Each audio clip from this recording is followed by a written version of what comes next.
Drejtori i Policisë së Qarkut të Vlorës Elidon Çela shihet si kandidati potencial për të marrë drejtimin e Drejtorisë së Përgjithshme të Policisë së Shtetit. Çela tashmë është një nga kandidatët zyrtar për drejtimin e Policisë së Shtetit pas shkarkimit të Ilir Prodës.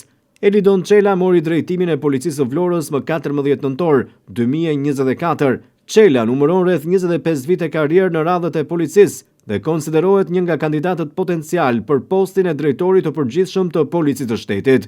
Gjatë kësaj të hëne janë publikuar edhe emrat e disa prej kandidatëve për drejtor të përgjithshëm, teksa kanë mbetur edhe 2 ditë nga përfundimi i afatit për dorëzimin e aplikimeve. Në garë për postin e drejtorit të përgjithshëm të Policisë së Shtetit janë zbuluar disa emra të oficerëve që kanë paraqitur kandidaturën. Përveç drejtorit aktual të Policisë së Qarkut të Vlorës Elidon Çela, mes kandidatëve është edhe oficeri i karrierës Pëllum Seferi, i cili ka rreth 28 vite eksperiencë në Policinë e Shtetit. Aktualisht ai mban postin e drejtorit të shoqatës së studentëve europian, që janë diplomuar nga FBI në Shtetet e Bashkuara të Amerikës. Një tjetër kandidat është edhe drejtori i Policisë së Durrësit Afrim Taka, ndërkohë kandidatura kanë paraqitur edhe oficerët Lutfi Minxhozi dhe Idajet Faskaj.